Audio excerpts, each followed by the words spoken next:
लहरा दो तिरंगा, लहरा दो तिरंगा, लहरा दो तिरंगा, लहरा दो।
जिन्होंने हमारे देश के लिए अपने प्राण न्यौछावर, उन्होंने ये नहीं सोचा था कि हमारे ना होने पे हमारे देश की ये दुर्दशा हो।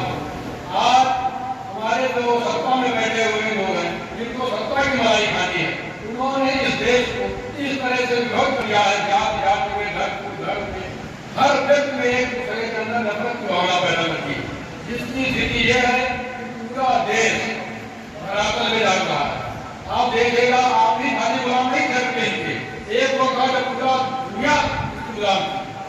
आपका चाइना गुलाम था, फ्रांस गुलाम था, जापान गुलाम था, यहाँ तक अमेरिका तक गुलाम था। लेकिन आपके पास जो देश आजाद हुए वो आज कहाँ पहुँच चुके और आप आज कहाँ जा रहे? आपकी स्थिति तो और बैठी होती जा रही है।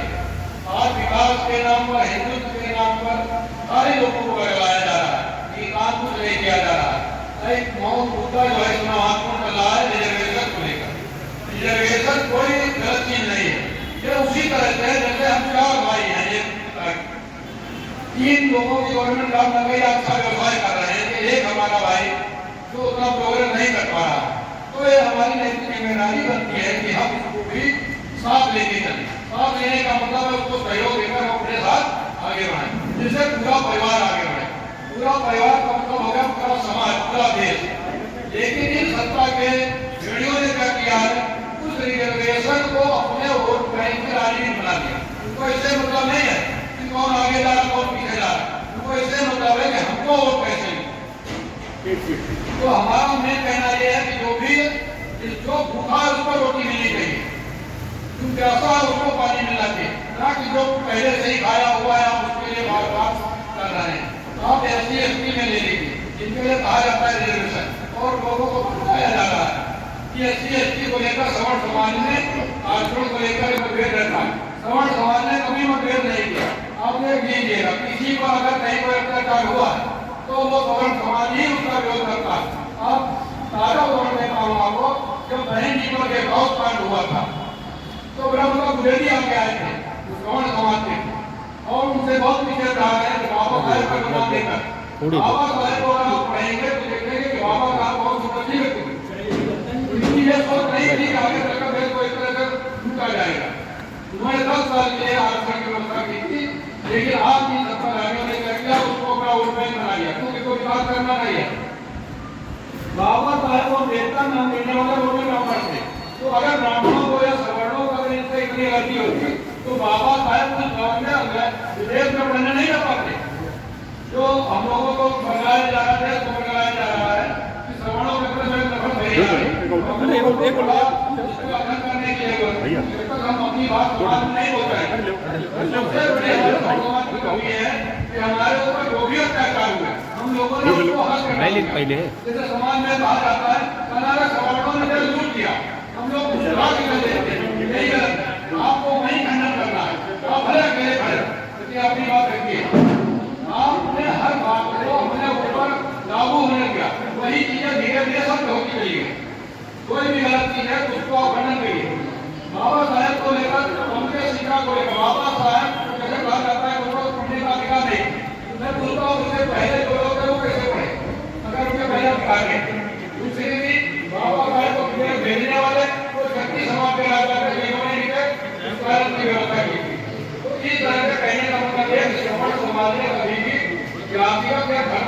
कोई भी बात नहीं की। सवाल समाज चाहे वो कोई काम करे हो, आजादी का भी कभी बजा है तो मंगल पांडे ने बजाया। सवाल समाज के उन्होंने समानों के लिए नहीं करता, उन्होंने पूरे देश के लिए बात रखी। तो इसी तरह से आज भी ताजा उदाहरण है कि बिहार में भरत तिवारी जिसके गांव में पूरा दलित और सूफी समाज का नेता था, जिसके लिए वो भ्रष्टाचार के खिलाफ हो रहा था, उसकी इसी सरकार ने हत्या करा।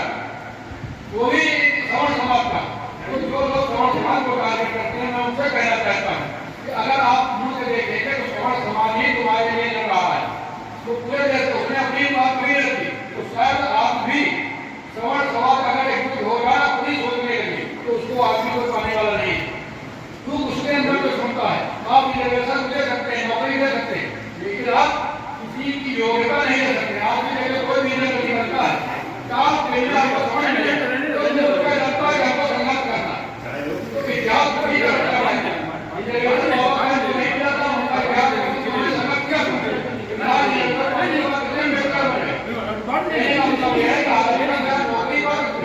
लेकिन आप झंडा नहीं डाल सकते। झंडा डालने के लिए आपको टैलेंट की जरूरत है।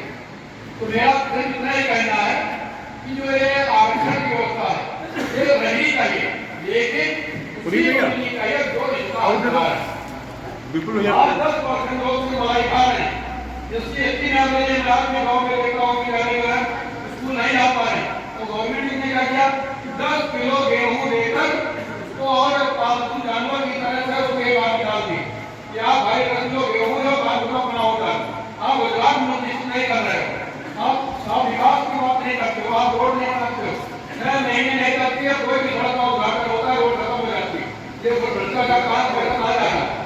तो मेन समस्या जो हमारे देश की है, विकास है, शिक्षा है, स्वास्थ्य है, आपको अगर फ्री करना है, आप शिक्षा फ्री करिए, एक तो शिक्षा करिए, सबके लिए समान शिक्षा, कोई विद्यालय हो पुस्तक के खुद, लेकिन नहीं यहाँ खाली घूमने का सिस्टम चल रहा है। आज जो भी विद्यालय चल रहे हैं खाली घूमने की व्यवस्था है कि वहाँ पर खाली शिक्षा नहीं मिलेगी, बाकी सब मिलेगा। पुस्तक खरीदे वहीं पर, बैग खरीदे, भोजन खरीदे, कुत्ता खरीदे, खाली शॉपिंग मॉल होता है विद्यालय, लेकिन वहाँ पे शिक्षा आप नहीं मिलेगी। इसी तरह से स्वास्थ्य सेवाएं हैं कि प्राइवेट सेक्टर में लोग को जा रहे हैं तो उनको सरकारी सुविधा नहीं मिल रही। तो हर क्षेत्र में इसकी जरूरत है, लेकिन हमारी सरकारें सिर्फ वही बात करेगी जिससे उनको वोट बैंक, जिससे उनको सामने रहने का अधिकार है। इन सब समस्याओं को देखते हुए हमारे माननीय अध्यक्ष अग्रवर्ती जी ने इन समस्याओं को देखते हुए उन्होंने अपने पद का त्याग करते हुए इन अधिकारों के लिए उन्होंने एक बिल उठाया जिसमें हम सबको एकजुट होकर, खाली सपनों की बात नहीं है, सब अधिकारों की बात। अब हटाने को ले लीजिए, इसके सूची में लिखा है 10% खाली आपको मलाई का पड़ा है, वो घूम रहे भारत का उनका बच्चा जो है लेकर आरक्षण वो भी नौकरी पा रहा, लेकिन जो मजदूर है वो आदमी मजदूरी कर रहा है, तो आरक्षण उनको भी सही तरीके नहीं मिला। तो हमारी यही मांग है सरकार से कि जो भी आरक्षण की व्यवस्था है वो गरीब को दी जाए। इसकी एसटी में भी है, जात में है, जय समाज में आप देख लीजिए 2-3 वर्गों का खाली प्रभुत्व है, नौकरी से लेकर बाकी सारी आपके कहाँ पे वही पड़ी हुई है। तो इन सरकारों की नीति आरक्षण के प्रति किसी समाज के प्रति नहीं, किसी खाली नीति से कैसे को वोट मिले, वोट बैंक को लेकर इसका जो है हर समाज के बराबर है।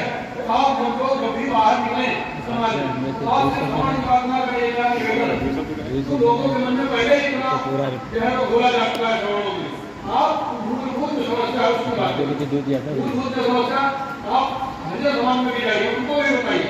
तो आपके लिए जो है समाज सुप्रीम कोर्ट में लड़ रहा था, जिसको मोदी जी ने दरकिनार करते हुए 10% अनुसूचित जात को आगे बढ़ाने के लिए इंडिया को कैसे कर दिया है, बातों की नहीं। इससे किसका नुकसान हुआ, इसमें अनुसूचित जात का नुकसान हुआ, जिसमें सहयोग नहीं मिला। तुम्हारा एक समाज बड़ी मछली छोटी मछली को खा रहे, तो उनको भी लागू करने की जरूरत।